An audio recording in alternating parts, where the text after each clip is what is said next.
Right now, our Commodities Sentiment API reveals a sentiment score of -0.01 and a momentum of -0.41.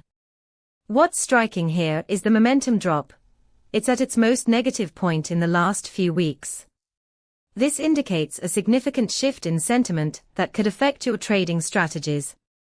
With 11 semantic clusters in play, you can dive deep into the nuances of sentiment trends across different commodities.